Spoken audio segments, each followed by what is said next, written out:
Warren Jeffs is now precisely 14 years and 1 month into a life sentence for sexual assault of a child. And even now, the secrets he tried so hard to bury in the Arizona desert, they're coming to light, and I mean that literally. If the name Warren Jeffs rings a bell, it should, because he cloaked his specific brand of pedophilia in religion, called himself a prophet, and he led the polygamist FLDS Church, a fringe offshoot of the Mormons. And he collected for himself more than 80 wives. Yeah, celestial wives, he called them, which, meant that they were married spiritually, not legally, because, polygamy is illegal. 24 of those so-called celestial wives were underage, also illegal. Before the indictments came in multiple states, he lived with his enormous family in a sprawling Arizona compound. And under that compound, way down below it, concealed from the world, lay secret caves and passageways that were dug out to hide Warren Jeffs. Presumably from the police, but maybe also from the apocalypse that he was so fond of preaching about. Mike King, who is a crime and cult investigator and who's appeared on this show several times, was given an inside look into Warren Jeffs' compound and those caves. And yes, Mike King was allowed to bring a camera. Our own Brian Enton caught up with Mike King and his videos at CrimeCon.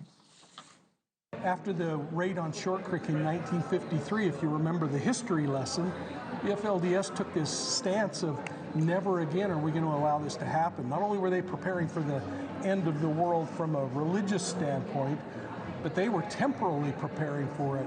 And they started digging caves that I heard about all the years I was investigating out there, but I could never prove, I could never find. When I talked to members of the FLDS, this is a church of 13,000 people. They would say they don't exist. We've heard about it, but they don't exist. I would talk to leaders in the church who fell away and said, no, it doesn't exist. And I said, Willie, there's too much smoke. They got to exist. And it wasn't until about a year later, Brian, Willie actually called me and he said, you've always wanted to stay in the house I built for Warren Jeffs. And if you remember, that was a house built for 87 wives. And he said, I'll make you a deal. If you agree to come out here on your own, I'll let you stay the night in the house alone. I'll clear all my wives, all my kids, everybody out of the house.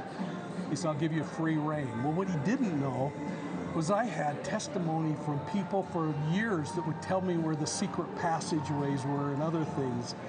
And he turned the keys over to me. It was kind of a crazy moment because my wife was like, you're gonna do what?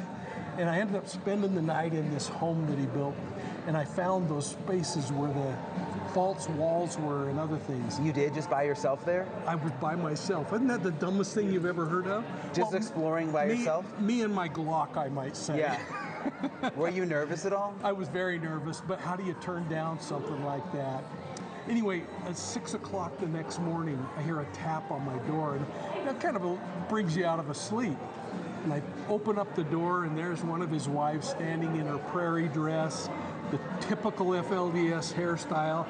She hands me a key and a set of coordinates. He said, Willie said you could go inside. And I went inside the secret cave.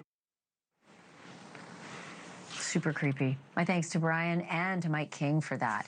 Mike's podcast is called Profiling Evil. Make sure you check it out. Thank you for watching. Subscribe below and download our NewsNation app right now on your phone, and you will get fact-based, unbiased news for all Americans.